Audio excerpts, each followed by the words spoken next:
Well, boys, I don't really know what to say. I didn't think, I looked at episode 1, didn't know if we were going to get through that. We got through that. We got to episode 3, didn't know we were going to get through that, but we are now at a big episode number 5 for the Rub, and kind of an interesting week in the world of professional wrestling. We're going to talk about a few different topics, but before we get that, let's just talk about where you can listen to our podcast. You can definitely get it pretty much anywhere, even on the side of a street corner, it feels like, with all the technology that we have in this world. But think of all your big ones: Spotify, YouTube, Google Play. We have it all there, and you can get there. Is that right, Chris?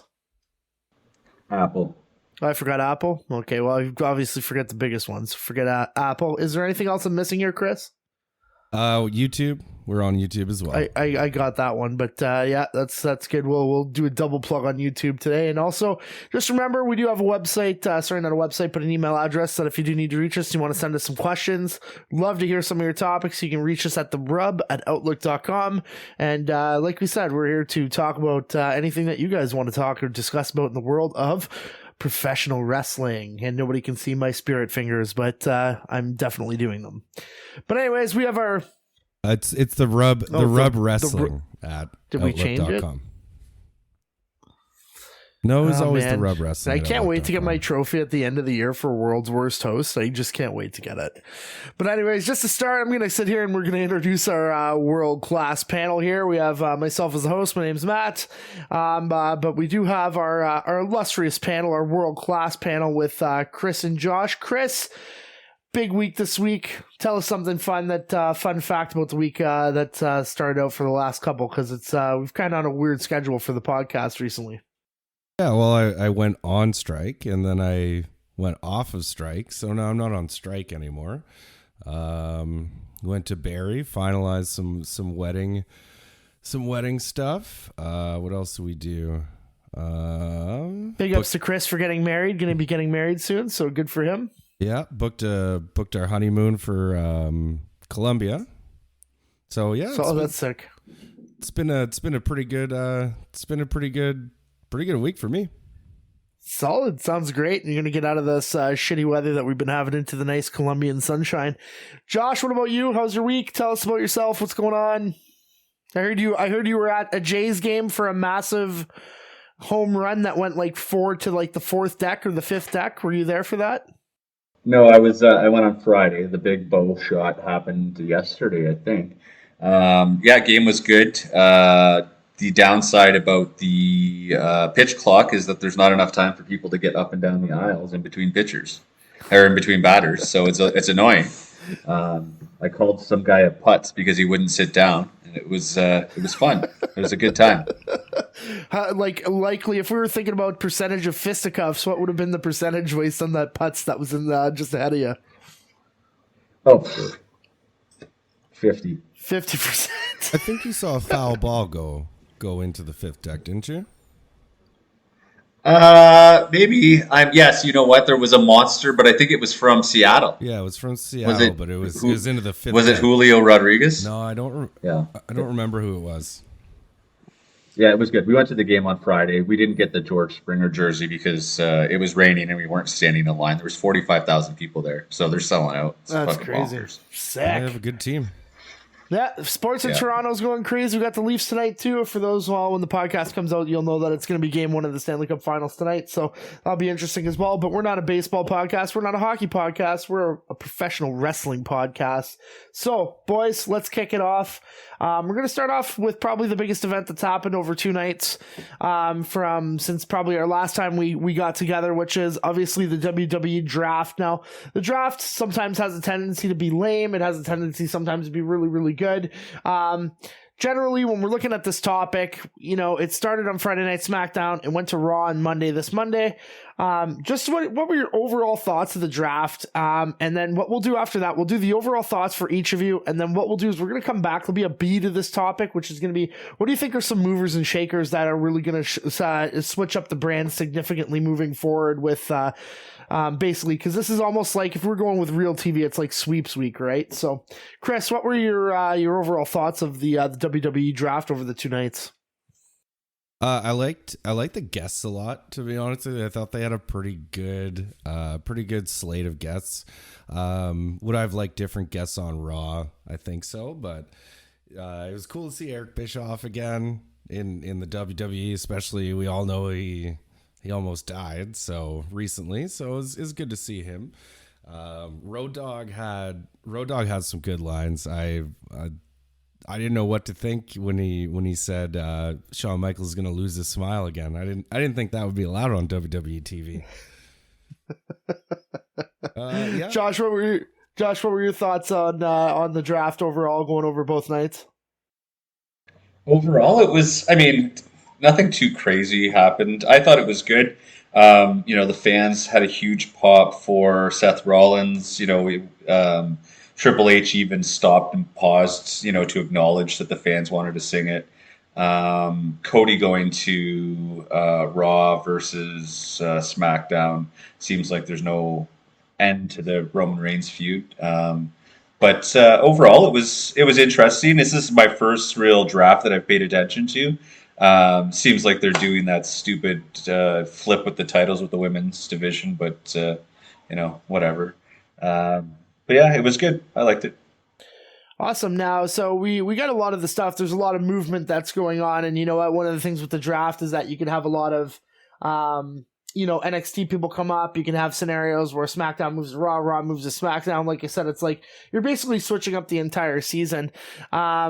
When you're looking at it, Chris, what do you think are some of the big movers and shakers from Raw to SmackDown, SmackDown to Raw, or even some people to free agents now that they have free agency, or the NXT call-ups? What do you think was the biggest moves for the shows that you thought are going to have the biggest impact on them moving forward?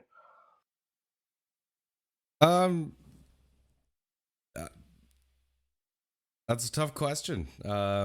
I don't know. I had a couple surprises. Like seeing Grayson Waller going after the shows went off the air was a little surprising to me. I thought he's a guy who could show up to either brand and make an impact, and he's doing good work in NXT. And then to see him just go after Raw goes off the air, a little surprising for me because it seemed like they really built him up in NXT. So that was a little odd for me.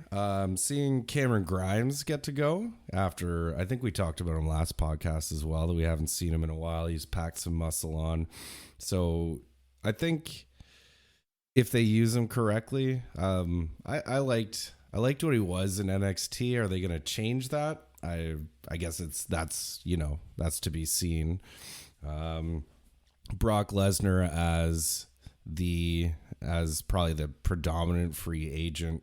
One thing I don't understand about the free agents, I don't know if any of you read anything and maybe you can help me out here, but can a free agent wrestle at any show? A free agent can wrestle on any show until they're signed, generally based on the storyline, until they're signed to the brand that they decide to show up to. And so for a lot of them, I think one of the big names that we saw there was Baron Corbin being listed as a free agent. So it'll be kind of interesting to see how kind of some of them do come up as to either come on the brand. It also, in some cases, means that probably you're not really doing great to be on a front line of the show, and some people actually do get released after the draft. Probably within 3 months if it's not going to work out, or they're not going to have any storyline plans for them moving forward. So that's generally the case. Okay, yeah, and it was it was good to see LA Knight. You guys, you both know I'm an LA Knight fan, so to have him actually be on the show as a draft pick, I thought that means maybe they have a little more faith in him than I originally thought. So that kind of, I'm looking forward to that, to see what they do with that as well. Cool. Josh, what do you think about the draft? What do you think are some movers and shakers? We got your overall impressions, but what do you think are some big names that made a move during the 2 nights? Yeah, I mean, with Sammy and Kevin going to Raw and the Bloodline going to, like, all of Bloodline going to SmackDown, clearly, like, they're going to close the story on this. Are they closing the story on the Sammy Kevin versus the Usos? I mean, it's going to be hard to tell with them having both belts, but it's interesting to see. It seems like they're building up to Jey Uso to be like the new tribal chief or to challenge Roman eventually. So it's good that they stayed on that brand because it seems like the story is going that direction. I was surprised that they brought up Indy Hartwell and the NXT Tag Team Champions, the Women Tag Team Champions. It seems kind of weird that you would put the title belt on them and then bring them up. I don't know if they're going to continue the story or not. I don't really follow NXT since it switched to 2.0, but that was interesting. It was, I think that it's well deserved for Indy Hartwell. I think she's going to be an asset to the women's division, and hopefully they keep the tag team together so that they can keep like bringing, in some people who are going to be tag teams and then actually put some energy into the tag division. The other thing I was surprised about was that they separated the Mysterios. Not, it's not to say that like the story's kind of, it doesn't feel like the story's coming to an end, so I'm not too sure why they would have separated them. I guess Ray's going to have, his LWO moment going on for a while there. But I feel like Dominic might be lacking without Ray to, have heat with right now. But we'll see. He gets a lot of heat. It's phenomenal. So it's good that they kept the Judgment Day together. So yeah. Yeah, I'd have to agree. I think like there's a lot of scenarios there that's kind of interesting. A lot of stuff. It felt like a lot of stuff changed, but a lot of stuff stayed the same. I'm kind of with you on the NXT tag titles, especially with what's her name, Alba Fire, and with the other girl, because they just completely Isla started. Dawn. They've only been around. Isla Dawn. They've only been really starting for like 2 months. They were mostly notable singles wrestlers when they went through, but I think they really have something kind of interesting, and it's kind of funny because I find that this theme of like this gothic witch coven type thing is kind of happening in like all the brands, like in a lot of professional wrestling. Like, I mean, if you look at the NWA, they have a group called the Hex that was the tag team champions for a long time, and I feel that it's almost been a bit of a ripoff of them for a go. But those two girls can wrestle. They're absolutely unbelievable, and it's good. I was happy to see Indy go through, but I almost wish that she could do her NXT like title match that she had recently to kind of redo, because she kind of got injured during the match. There's a couple spots with Tiff Stratton and with with Roxy that just kind of really didn't work out, with Roxanne Perez. It just didn't really work out very well, and a couple of blown spots. It would have been nice to really have her title reign and really kind of go out on a high note. Not to mention that people thought that she actually broke her ankle at one point in that match, which is kind of crazy. I think for me, having the OC and having Styles go to SmackDown, I think is really good. I think it's going to potentially open up Gallows and Anderson to do some different work, maybe with the LWO, with some different groups that'll kind of really go. I think a potential steal here, kind of like my dark horse pick, and I love them in NXT, was basically Pretty Deadly going to SmackDown. I think that gives so much, it's almost like it just gives so much character and personality to the show that, for me, when I went through it, I was looking at a lot of the Raw stuff, and it seems like there's a general lack of personality, and a lot of them went to Friday night, which is kind of going to be a good show. I personally think SmackDown's going to be a better show than Raw moving forward. But some of the free agents and stuff, it'll be interesting to see what happens with them. Chris, I'm exactly like you. Grayson Waller, I'm very surprised, and that you would take somebody that's really kind of tried to have some high profile feuds, has done everything he can to try and put himself over, and then you're going to let him sneak in the back door when you could have used him as a high pick.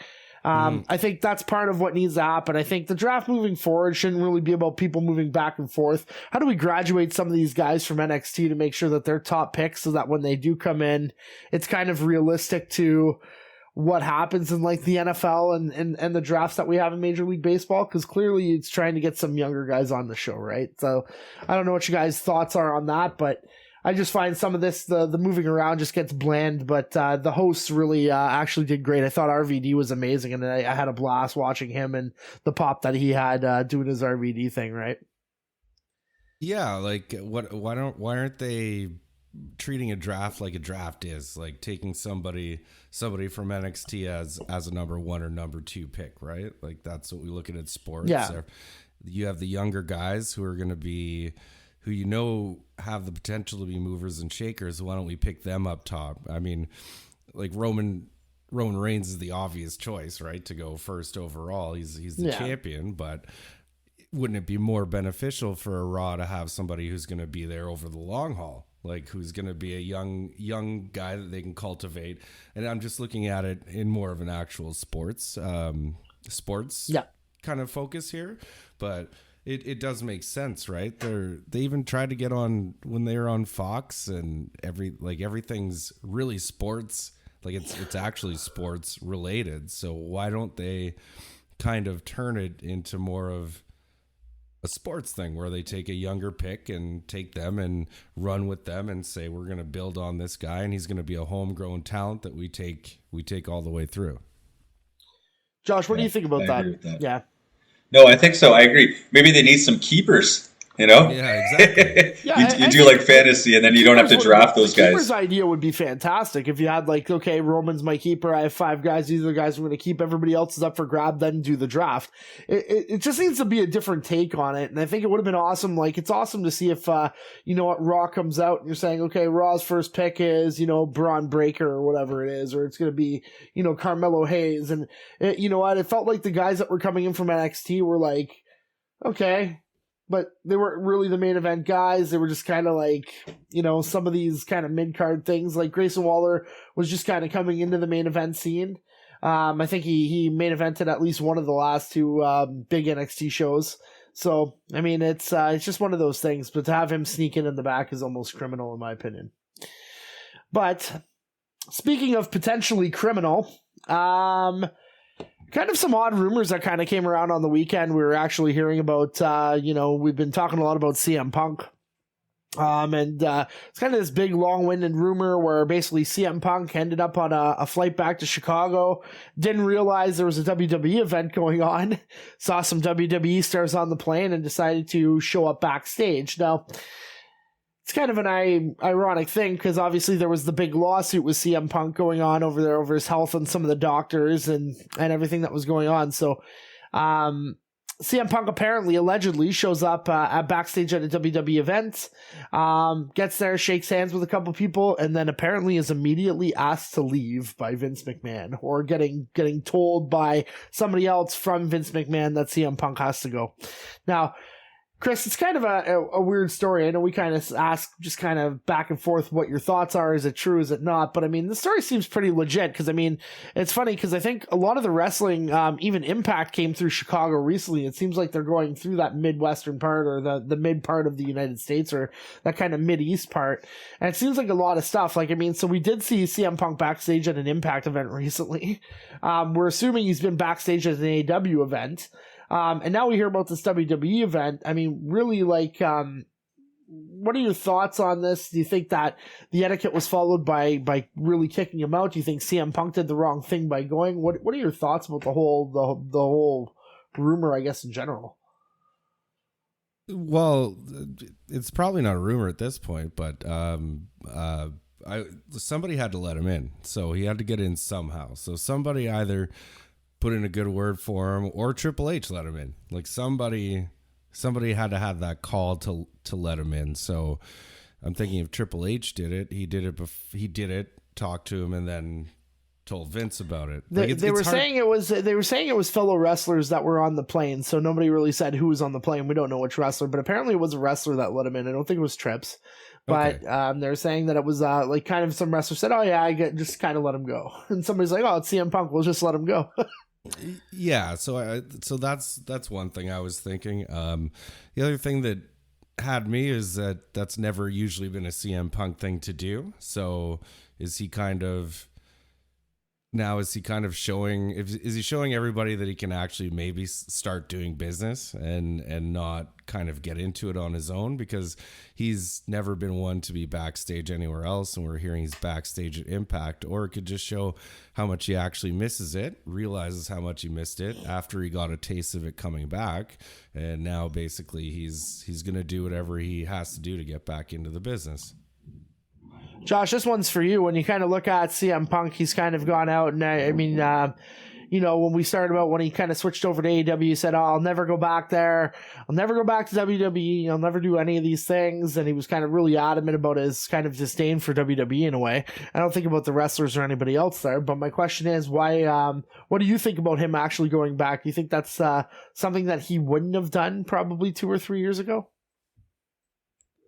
I'm not sure. I think it seems weird to me because it's like, I wonder what goes through your head with what he did with that company and to that company and vice versa, and then like why he thinks that he could just show up to an event and that would be fine. I'm not saying that it wouldn't, but like if you really had he had to know what he was doing, because there's no way that he would think, Vince is going to be in the building. I haven't talked to Vince in X amount of years, and he's just going to be fine with me being there. Whether or not he did it because he's, had an angle or anything like that, I don't think that's the case. But like, he's a little aloof to the situation, in my opinion. Like, there's no way that you just, show up. From what I understand, is he was there to try to bury the hatchet with the Miz. So I think that like what happened is they walked through like a talent entrance, and the talent just says like, this guy's with me, and the guy doesn't recognize Punk because he kind of looks like a crackhead, shaved his head, and he's in town for the Cage Fury Fighting Championship or whatever it is, right? Like it sounds like it was a coincidence. And then him going to Impact, from what I heard, he was invited by Monet to watch Trinity Fatu wrestle, or whatever her new name is. So I think he always supported the people that he supported. Like, he has a great relationship with FTR, so I'm not surprised that he would have a great relationship with other wrestlers. Yeah, for sure. I think my take on it is kind of leaning towards, I think Punk's getting older and Punk wants to bury the hatchet with a lot of people. I think he was kicked out. I don't necessarily think he was kicked out over kind of like a personal issue. I don't think there was a grudge against him for anything. I mean, it's been many years since it's happened, but I think the fact that he's still contracted AEW wrestler had a fact with him not being there. And I think it's without, I think in some cases, I mean, if you were, we're not stupid. We know that there has been some AEW wrestlers, like Britt Baker has been behind the scenes there, but I think in those cases they were cleared.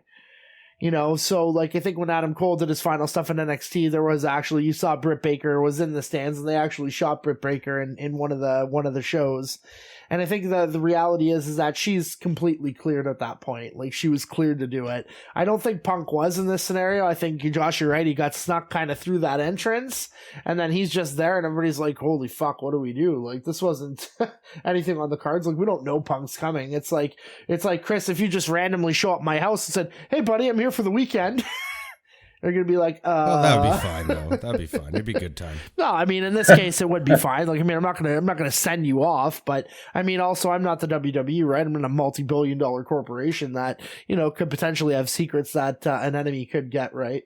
So, sounds interesting, but I think at this point, I think you're right. He does want to kind of go through, and you're right. He did support who he supported, and with Impact, I think he did want to see some of the WWE stars and maybe give Trinity some support during her opening match there.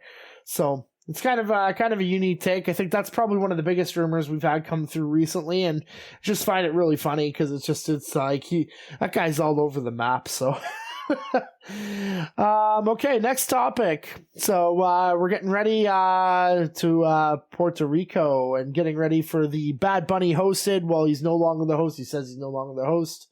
Chris is going to move his door that he has, his fancy door that he has. Basically kind of getting ready for Backlash and everything like that in Puerto Rico.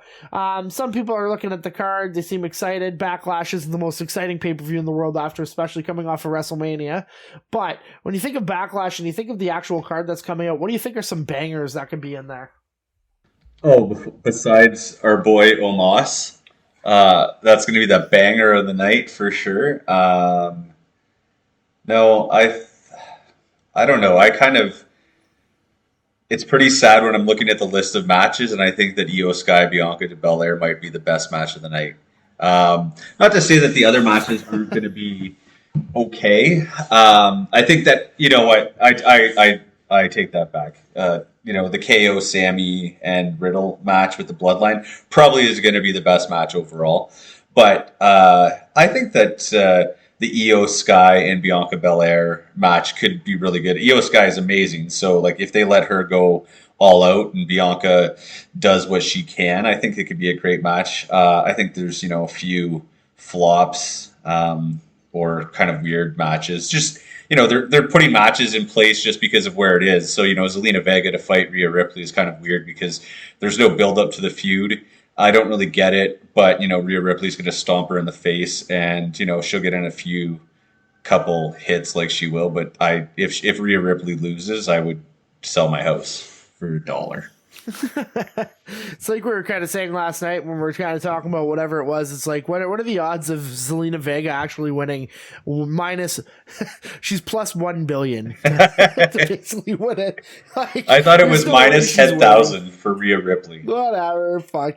She's not even a chance. Rhea's gonna wreck house. But it's funny because I look at a couple of these things, and Chris, all we're talking about really after your bio break there was just the Backlash card and just what your overall thoughts are. So Josh was kind of nay. Thought that a couple of the things in there could have been like Io Sky versus Bianca Belair could have been a match stealer for the night, along with a couple things. But what are your thoughts on the overall card itself for Backlash this weekend? So my likes are probably going to be a little bit different. I think the Zayn Owens Riddle versus Bloodline is going to be good, obviously. To be honest, I've been liking the Zayn, Kevin Owens, and the Riddle storyline so far. I like keeping them together. I think what Josh alluded to of them being kind of split up, the Bloodline and Sami Zayn and Kevin Owens to separate brands is kind of putting an end to that story. So I guess maybe what we'll see here is kind of the bookend to it, because there's just nowhere else to go if they're on different brands and if the expectation is that they wrestle on each brand.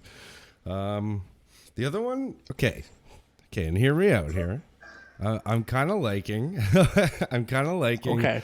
I'm kind of liking the Bunny versus Priest. I think it might surprise people because Bunny he shows up to wrestle. I agree. And how we don't know how much work he's put into it. We don't know how long he's known that he's going to be the host and how long he's going to have a match and how long he's been training. So he could come back even better. And I think Priest is going to be able to, if he has to, I think he might be able to carry him through a match. And I've never been huge on Priest. I think Priest is a little bit awkward in the ring. Just when I see him do his moves, they don't looks like he's trying really hard to do it. It doesn't look like a thing where it's just coming naturally to him or it looks easy for him. But even the Spanish stuff I liked last night, because you got to sell it to Puerto Rico, and they did it. But I mean, he gave it in a way where, even though I didn't know what he was saying, it was, I'm like, okay, like he's passionate about it. So to me, that's yeah. So that's I think Bunny and Priest is probably going to be, I'm going to go out there and probably go against the grain and say that might be the one that surprises me the most. They're actually fighting to headline, apparently. I don't think that's smart if that's the headlining match. That's just me. I think when you're looking at a lot of stuff, when you're coming down to it, I think there's a couple of really good matches. There's going to be a couple surprise matches that are in there. And you know what? We're talking about, I think Cody and Brock, it could be a banger. And I think what's going to end up happening is Cody's going to take a lot of punishment. And I think that's really going to be able to get him over. You want to talk hard times? I don't think it gets harder than being in a ring with Brock Lesnar and going to Suplex City numerous times. That's hard times. So when we look at a lot of these other things, I agree with you guys both on the Sami Zayn. I think that Riddle and having that match in there is kind of the X factor in there for me. One match that I think actually surprisingly might actually do well, kind of Chris, like the hear me out one here, is actually the U.S. title match. I'm not a massive fan of Austin Theory. I never have been, but Theory can go. But I think the key to this match is really Bronson Reed. And I think Bronson Reed, as a heavier guy, doesn't get a lot of credit for what he can do in the ring. And I honestly think that his skills are unreal. I think Triple H has seen something. We've all seen something with him. I love the stuff that he did with New Japan. He was a wrecking ball. And I think it's kind of just this X factor where you're going to kind of have, he's going to be able to pick up Theory and throw him around. He's not going to be able to do the same to Bobby Lashley. And if he does, it might be once or twice. I think they're going to try and throw each other around. Theory probably does retain, which kind of spoils the match a little bit, in my opinion. But I think you could set something up with Lashley and Reed that kind of goes the distance. And we're obviously our podcast is called The Rub. It's perfect for Lashley to give the rub to Bronson Reed as long as the feud goes really well for a few months. That's the way I look at it. So I'm not thrilled with all the matches in there. I think it'll be an all right show. Still going to watch it, but Backlash is never really the case where it's super crazy. So, yeah, I'm hoping Bunny and Priest is good. They're friends. Priest is going to push Bunny to do well in that match. I don't necessarily think he has to carry him. I think, Chris, you're absolutely right. He looks a little bit awkward, but I think one of the things that we have to realize is that one of the knocks on Priest is that, for me, is that I believe that he was signed way too early. And he was signed ridiculously early into his ROH career. Like, we're talking 1 year, he went undefeated and they put the title on him, and he was signed to a WWE contract 2 weeks later. So, it takes years to kind of override that stuff. So when he was Punishment Martinez, that's really what happened. Then he ended up in NXT. So you're not going to be able to go back now and probably fix that awkwardness. That's probably just going to be after something that you kind of develop when you go through, right? But I'm hoping the card's good. I'm just, at best, I'm hoping it's a fun night just to kind of watch wrestling and have a good one and really see what happens from there. But I think it's a very unique card, and it could either be really, really good, but I'm probably leaning toward it being mediocre to not so great. So, one of the big matches we talked about Sami Zayn, Kevin Owens, and Riddle going against the Bloodline, and the Bloodline not having Roman Reigns in it. It's Uso, and Sikoa. You look at that match, and we kind of talked about kind of some of the angles that would kind of happen from Kevin and from Sami. We're kind of seeing kind of this Kevin Owens is a second fiddle right now. Sami is, like, as Chris would like to say, he's white hot. And Kevin's usually the one that's really the popular one in that group, and he's kind of taken a seat back, and it's kind of changed the dichotomy a little bit. Josh, what do you think an angle could potentially happen here with Owens and Sami? Do you foresee them, like, holding on to the titles a long time, or do you foresee a potential angle happening here where there's a potential swerve? Or what do you think is going to happen with them and the tag team titles moving forward?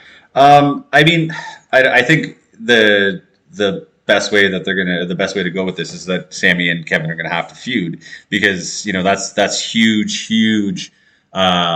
Like it'd be a wonderful work. And with them, still holding both titles and the Bloodline going to SmackDown, I feel like they're going to have to give up the SmackDown title eventually. So they'll probably lose in some weird stipulation, or they're going to, I don't know how you get them off of them, but I feel like they're kind of playing it like where Riddle is kind of like a tag along, and Sammy's like, it's okay, Kevin, and Kevin's just kind of putting up with Riddle, and eventually Kevin's gonna do something that pushes the relationship apart. They're gonna lose, or I feel like Kevin's going to attack Sami because Sami is white hot. Like it's got to be, not to say annoying for Kevin, but like I could imagine the character. He comes out first, he gets a mediocre to a great pop, and then Sami comes out and he gets a huge pop in the second song, and it's like, is it about us or is it about you? And so that could be the thing that happens.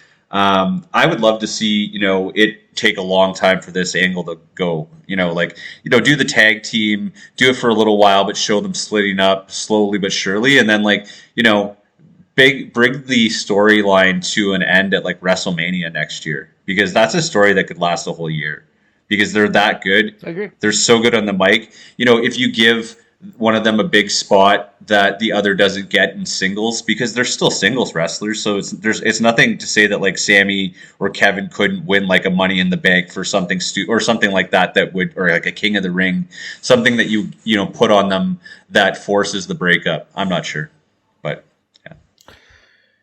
yeah, it's kind of interesting to really kind of see which way it's going to go. Chris, do you have a favored plan here for this when you kind of look at this? Do you think a lot of people are just going to say the swerve is coming eventually, but where would you like to see it go? So I also believe that's where we're going. What I think is, for them to do, we've seen it. We've seen it in ROH. We've seen it in other companies. We've seen them already in WWE face off against each other, be friends, feud against each other. The one thing that I think is special about these two and them being together is that they can put the emotion into it and they can make it believable. Even though we've seen it before, these two, we've seen Sami already do the bloodline thing. We know he's got it.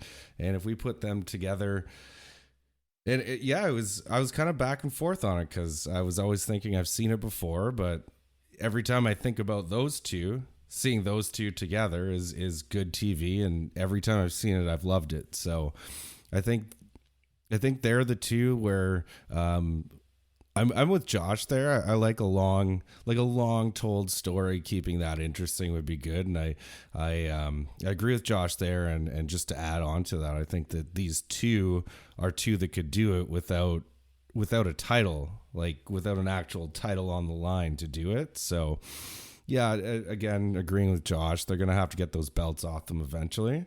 But yeah, it's gonna be good whatever way it goes, because I think they'll make the best out of it either way.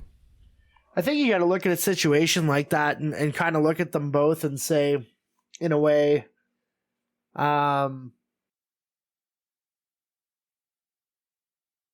to me, it's not them fighting for a title, and I agree with that. I don't think they need to have a title. The question is, how do we get it into a place? It's like, for me, it's where. And, and that's really the answer to me. And Josh brought up WrestleMania. I think for anything, if you have a pay-per-view that's going to Montreal, and like the next time that happens, that should be your headlining match. Like, regardless, because you're going to have fans divided at that point. People are going to go crazy. People are going to, like, you don't know what's going to happen. You're going to have, like, that's going to create a true heel face moment all the way through. And I agree with everything. We've watched them fight. We've watched them fight so many times, and it doesn't mean that the matches are any less. But you got to try to give the fans something a little bit different here. We got to give them. It's not them fighting. It's where and how do they fight. And I think when you look at that, I'd love to see them fight in a pay-per-view in Montreal. I think it would be absolutely insane, or anywhere in Quebec for that matter. But Montreal is like the city that you'd probably want to do it in if you went through it. So. Yeah, unique. There's going to be a lot of different ways this can go, so we'll have to wait and see what happens with it, and time will tell. And again, it's kind of integral with Riddle as an X factor right now, because I don't think Kevin Owens is too happy about him being there either. So, so we've talked a little bit about AEW, but we're going to kind of talk about a debut that we actually saw going into the Adam Cole Chris Jericho segment. Which was surprisingly, believe it or not, the debut of Roderick Strong on Dynamite last Wednesday. And there's a lot of Cole and Strong go way back from their ROH roots. They kind of grew up together in the wrestling business they went through. They were part of the Undisputed Era in NXT when they were signed with WWE along with Fish and O'Reilly. Now, what really happens here is the reason we brought up this topic is that it's kind of unique in the sense that Roderick's wife also works at AEW in Marina Shafir. But the question becomes, where do you see this kind of going with this? Is this a scenario where, because we haven't seen Kyle O'Reilly in forever, we know Bobby Fish is no longer in AEW right now, or he's a free, like he's not contracted to AEW. Where do we see this going? Does this become like kind of a recreation of an Undisputed Era? And if so, is there a fourth member? Does Fish actually come back? There's a lot of like little kind of nuances here that they're leading towards something. But my question is, Chris, when you're thinking about this, is this AEW's new version of the Undisputed Era that's coming up? Could it be the Undisputed Era, I guess, without Bobby Fish, but with Britt Baker? I mean, that's a new wrinkle in the plot. Do they bring Bobby Fish back? I think they had him and they let him go. And we see with Kyle O'Reilly, even though he's hurt, he didn't get released, so he's still in the fold. But if they're gonna bring Roderick in, he's definitely gonna side with Adam Cole, just based on their history. So I think they'll run something, because I mean, the Undisputed Era is my favorite thing in wrestling for quite some time. So any kind of iteration that I can see of that, and if they can bring back a song that's fairly close to that entrance music, I'll be super thrilled as well. Josh, I don't know how much you know about Roderick Strong, and it's okay if you don't. But when you're going through with Roddy, I'm pretty sure that you have seen him wrestle. And if you've gone through it, he's very unique. He's somebody that's kind of always been the second man. He wasn't really Mr. Personality in ROH. He didn't really have a big personality in WWE until he kind of went into Diamond Mine, and then it just kind of fell apart too. Do you see him making an impact with Cole as kind of as a partner, or do you see him kind of being like a second in command, like somebody that's going to kind of help Adam Cole get to the top? I don't know. I don't know if I know enough about Roderick Strong to comment like that, but I think this is kind of typical AEW. It seems like, they're bringing in the guy for the single pop and then they're going to watch him flop for a little bit. I'm not sure. Hopefully they use him correctly, but it seems like they're bringing back a few guys that, to bolster another main roster guy a little bit more. I agree with Chris about NXT in the Undisputed Era. It was the best thing on TV. And I think that they had such an impact that they had to take it apart because Vince couldn't, have NXT be the best show out of the three. I really enjoyed. I was actually like, that was the first thing that got me back into watching wrestling, was watching NXT and the Undisputed Era. So I think that they could feud with the JAS for sure. Like, obviously that's the way that they're setting up, and like with Britt Baker, being there, that could be, an intergender feud with what is it? Anna JAS is her name now. But I like a swerve, so I would love it for Roderick Strong to turn on Adam Cole as soon as possible and give him some more hard times, and it would be fun to see. But like, I think that they'll be paired up for a while, but I don't know. Hopefully, he doesn't get buried. Like, I'm just kind of getting tired of AEW bringing in these guys and then not using them, and they're bringing them in for the single pop, and they're not getting good use out of a lot of these. Like, not like I would say like Adam Cole is like a top tier guy, and then they're bringing in Roderick Strong. Not to say that he's not great, but he can't carry that company, and so like he's just going to be a supporting cast, and he might just drift off into the irrelevancy. I think the other thing is Cole F those guys before he left, all of them, when he left them in WWE. And I think like in a lot of the cases with that, it would be nice to see somebody kind of like Josh. I was kind of thinking about that too. Like, how do we keep this swerve going, but from, kind of a storyline that happened in another company? It'd be interesting if you kept that storyline going and then Roderick kind of turns on him at the end, and then you can kind of do Roderick and Cole, and then it's going to help solidify Cole as a face in a way. I don't think Roderick's going to get lost in the shuffle. I think the thing about Roddy Strong all the way through has been his wrestling ability.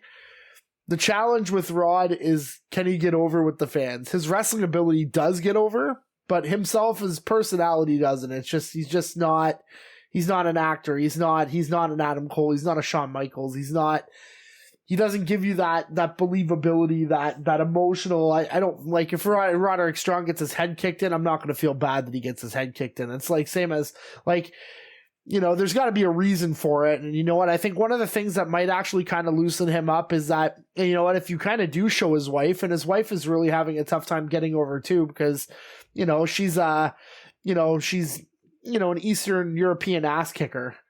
And so at the end of the day, she doesn't talk on a mic. They've tried to get her in front of the mic. She's not great in front of the mic. And you know what? I think maybe putting them together at some point might actually help get them over in a way to kind of together, kind of like Cole and Britt is. But I don't know how you would do that. But I think it's interesting moving forward. It really makes me think of Kyle O'Reilly and how I miss Kyle O'Reilly kicking ass in the ring all the time. I want to see O'Reilly and Danielson. Man, I just want to see them fight. And it'll be really cool to see what kind of goes on moving forward with that. We have pretty much 2 more topics to go. We'll do one more AEW topic, and we'll try and keep this one short and sweet because it's it's all about Jade Cargill, and her matches are very, very short but sweet. We got, I don't even know, she's like 52-0. She's the AEW's Goldberg. Got that streak going, whatever it is. Question is, Chris, you have one female in that locker room or one free agent signing that you could bring in to try and beat Jade Cargill, and I'd say on a pay-per-view. Who is it and why, and who do you think can do it? I think that would be a good debut for Mercedes Moné at Wembley.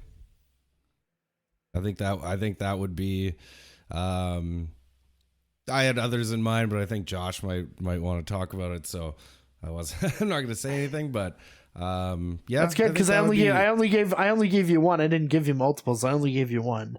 Right. So yeah, I think that would be a huge debut at Wembley, and I think in that case to have, if Jade keeps it that long undefeated, to have somebody like her come in and beat her, I think that would make sense. It has to be something big. Like you can't mess this one up. If you've been running it this long, like I just don't think you can mess it up. It has to be something. There has to be a reason for her to lose. Like there's only been one TBS champion. She's been the only one. So you're right. You have to do it the right way. Now, so you got Mercedes Moné. Josh, who do you got? Who do you think could take down? Like, if you're looking at a pay-per-view, big name event, maybe just say Wembley. Who beats Jade Cargill? Oh, geez. See, I'm totally wrong then if I'm thinking it. I'm not thinking it in an appropriate way, because I was thinking about current roster people, but I agree with Chris's take that it's got to be that big. But to be honest, like I was contemplating back and forth. Britt Baker could probably be the one who takes it from Jade, just because Britt's hot. I don't think they're gonna go that way though, because I feel like the Jamie Hayter feud's there. So my off board, because I saw a recent picture or video of her coming back from injury, Chris Statlander off board. She's in crazy shape. She's probably one of the best female wrestlers in AEW right now. If she stays healthy, I think that like she could beat Jade just in a physicality piece, and I think that's what kind of Jade has been missing in competition. She's had a few matches with wrestlers who were, as physically competent as her, but they weren't selling them like that. That's for sure. I think that they could do it with Chris Statlander, but I don't know if she's got the character to do that. So I think I like Chris's take on it. I think that it's got to be big, and maybe it's someone who's a surprise, but you never know. Yeah, man, I kind of, as much as I keep thinking, I keep saying Mercedes Moné in my head right now that Chris said that. Like, the big one that I have that's never going to happen, but I really want it to happen, is like Chris and Josh. I'm pretty sure you know who this is, but like Chris, could you imagine out of nowhere that basically Awesome Kong's music hits? And it just ends up being Awesome Kong and Jade Cargill. Like, think of the fucking boatload of money in that match if that actually happened, if you created a feud and basically Awesome Kong can still go in the ring. Like, it would be insane. It'd be absolutely insane. Because so you want to talk... You mean the laugh hits and then she comes in? Oh, whatever. I mean, I don't even know, the laugh hits, whatever it is, and just have Awesome Kong and Jade Cargill kill each other for like 30 minutes. I don't know if Awesome Kong could last that long, but I think like I've seen Awesome Kong go like 15 minutes, and she was actually like in decent shape to do it. But that'd be crazy to me. Like, that was just a match, like a dream match that popped in my head, and I said, you know what, I'm just gonna run with it for the podcast. She's 45. There's no way. I don't think she's in game shape. Fuck.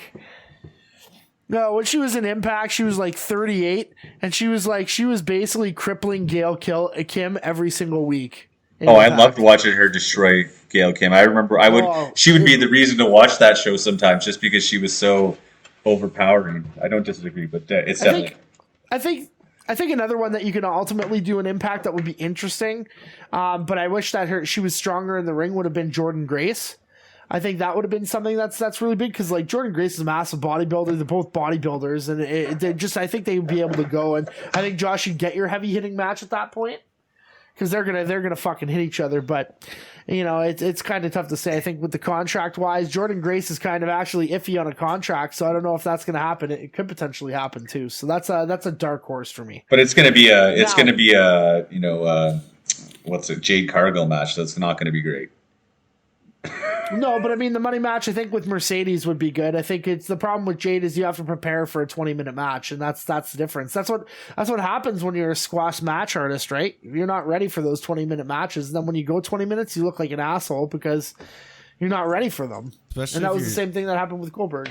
Especially if you're still green. You're still green, and you're just such a powerhouse, and you have such an image that like your image alone like beats the opponent, right? So Yeah. I mean, she's unless she's working her ass off in the gym, and she does get better. Like still, yeah, but she's not. Yeah, it's tough. It's tough when you put somebody like that who's green out there and you give them this big streak. And I think also there's like a misconception about greenness, right? So like she's just so much bigger than everybody else, and she hits people, and she's not afraid to hit anybody. And then the problem is she hits somebody too hard, and everybody's like, "Oh, she's green. She messed it up." And the actuality is, well, who can stand and bang with her? Nobody can. So the bottom line is, no matter what it looks like when she's wrestling, it's going to look like if she hurts somebody or kicks somebody in the face or something like that, or just tries to be kind of think of strong style. She tries to do something strong style. They're going to say, "Oh, she messed that up." Marks like us sit there and go, "She fucked that up. She fucked that up. She fucked that up. She's green." But in actuality, she just needs to hit somebody, because if she doesn't, she's going to look stupid for not hitting somebody, right? And that's Josh's pet peeve, straight up, right? You can agree with that, right? Yeah, I don't care if it looks sloppy if the end result is someone getting smashed. Because it looks bad when they're holding back. It looks worse when they're trying to hold back. And like, not saying that you shouldn't protect them, but if it looks like you're protecting them from the beginning of your move, it's done. I'm done with you. Well, that's the whole point of wrestling, right? You want to protect somebody while making it look real. So yeah, and protect the craft while you're doing it, right? Because then you just look stupid if it looks going through. Now, speaking of something that we didn't think was stupid, but is kind of like interesting when you kind of think of Roman Reigns' 958-59 3,000 day title reign, is our last topic of the evening is the new World Heavyweight Championship that Triple H says will be defended absolutely worldwide, which means Saudi Arabia shows, anything that goes to India, anything that goes out, have a World Heavyweight Champion that's going to curl across the bits. We've seen this before with the old WCW World Heavyweight Champion. This is a brand new belt. The design looked phenomenal when we looked at it. And it's a really interesting concept. It goes back to, Josh, something you were saying on a previous podcast now, where each brand is going to have their own champion and going to be able to defend.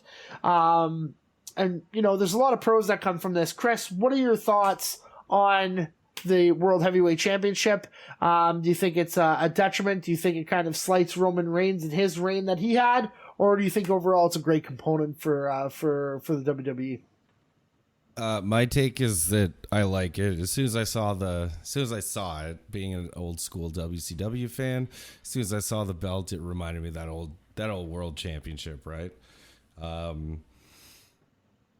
I like it. I like splitting the belts up. I don't know. You kind of look at it like, should Roman Reigns have just gotten the reign with both belts the whole way through? Now they're taking it away from him. The one thing I don't want to see with that belt is I don't want to see Cody get it, because I think it's a cop out, and I think I don't know. I just wouldn't be happy with Cody getting it. I looked up a few things today. So Dusty Rhodes was in the corner of Ron Simmons when he won it in 92. So maybe there is a little bit of relevancy there. Okay. It's possible. I don't know how much I'm going to look into that, but if you ask me who a good fit for it would be, and this is just like from watching, but I'd say Balor would be a good fit. I think he's done a great job with Judgment Day. His Staples 14 is, I love that shirt. I think especially after he's gotten one title run with the Universal, and then of course the shoulder problem. So to me, I think in a perfect world, I'd like to see Finn Balor come out with it. Who he's going to wrestle. I haven't thought that much into it to figure that out yet. Maybe on a future episode, but Finn Balor is who I'd like to see hold that belt for the first time. Cool, Josh. What are your thoughts on the belt, and how does that run? Do you think it's a good thing for Monday Night Raw to have the World Heavyweight Champion?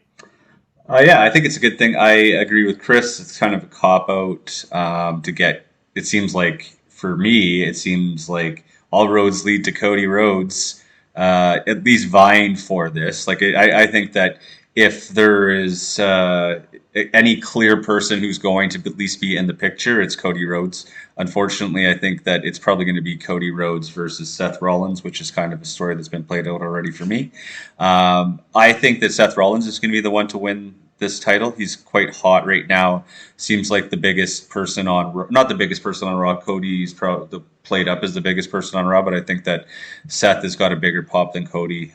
So I could see that happening. But my clear favorite for this is Omos. He is the one. If he beats Seth Rollins at Backlash, then his run is starting. But since he's a free agent, he could also take it off of Roman, and I'd be okay with that. Omos for the win. But maybe a dark horse is Dolph Ziggler on Raw. Let's pick Dolph Ziggler for the win if he's on Raw. If he's not on Raw, then Dominic Mysterio. Oh, you know what? I have the draft. Let me see. Did Ziggler even get picked? I don't even know. You'd have to go back and look. I didn't see. I don't think he is a free agent. Oh, there we go. Well, so Dolph Ziggler could for sure win it, along with Mustafa Ali, Von Wagner, and Omos. No Veer Mahar though. He was drafted. Oh, well, we didn't even get to see who I think. Like, I have a dark horse that I think should be here. No, it's okay. I mean, it happens. We're going through draft stuff, right? Now, I want you to think about the dark horse here, which is something that, a little outside the box, but we'll get him over to that main event level, is I think we need to put this on Gunther. I think you actually do that. That gives it kind of that European flavor, which kind of gives it that world kind of feeling to it. He's a workhorse in the ring. And you know what? Maybe you let him have it with the Intercontinental, and then he drops the Intercontinental after a while. I don't think Finn Balor's a bad choice. I don't think anybody we lifted. I think it would be a cop-out for Cody. The funny part about Cody, when we've actually gone through and talked about it, they actually said that Cody actually wants to kind of jump over to SmackDown and actually be the one that does take over Reigns. He actually said that in a tweet. I saw that. I don't think it's going to happen now, but I think it's something where that's really where that's what he wants to do. So I don't know if they're going to kind of exempt that or kind of do whatever it is. And that's where it kind of, when that stuff like that happens, it kind of defeats the purpose of having a draft, right?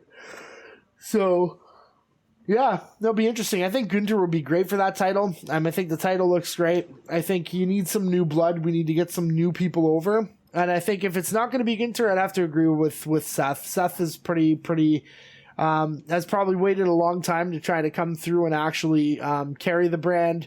He's been a stable for the last few years, but never really got kind of his due since he's done the Shield stuff. So, but he's been in a lot of great matches, and some of them most of them he's been on the losing end, unfortunately. When's the when's that event that happens where they're going to be challenging for it? I don't know if they said it was going to be Money in the Bank. I think it's Night of Champions. Night of Champions. Yeah, you're right. Should have brought back King of the Ring for one night. That's in Saudi Arabia? So that's this month. Coming soon, yeah. It's May 27th. Oh, wow. Yeah, so it's going to be, it's going to be hard to have anybody who's a surprise in the storyline. I feel like it's got to be like some of those top 5 guys, unfortunately. Yeah. And you can even put it on a vet, I don't know, where did Edge end up at? Did Edge end up on SmackDown? Okay, then never mind. They're probably going to put Edge with, what's-his-face anyways, with Roman. But, it'll be interesting to see how the whole thing plays out. And, you know what, if Cody gets it, then kind of is a cop-out, and it'll kind of make him look a little bit. I think it'll devalue him if he has it a little bit. And then you'll have to hope that the matches are going to bring it up. But I think at the end of it, guys, I just want to say we survived episode 5. Yeah, we did. We don't have a video. It's not like Chris's door, which is just hanging by a thread. But, or I don't even know if that's hanging. I want to say it's leaning against the wall. Okay, got a new grind my gears for today. We got a new grind your gears. Go for it. When championship holders fight in a match and lose, I don't understand how you have a tag team match with the champions and they lose clean. And they don't lose the championship. What is this non-title shit? You just beat the champions. So either have a real title match or don't have it at all. Yeah, I don't think it makes any sense to have anybody beat a champion clean and then It doesn't make sense. You should be the champions. Yeah, it's like whether you have. Go ahead. I think you just made a new segment. What grinds Josh's gears? There you go. End of the day. End of episode. I'll have a new grinds my gears. Besides John Moxley stomps. Anyways, you know where to find us. We said it at the beginning of the podcast. You can find us on all major outlets. You can find us on YouTube. Just remember, if you want to send us some questions and you really like what you're hearing, please let us know. You can send us some kind words at therubwrestling@outlook.com. Any final words, Chris? I got nothing. It's, Josh, any final words, Josh? Nope. Love you guys. All right, cool. So wherever you are in the world listening to this podcast, I'm going to say it as I always say it. We're going to end it the same way. I'm just going to say good morning, good afternoon, good evening, and good night. We all bid you adieu. See you next week.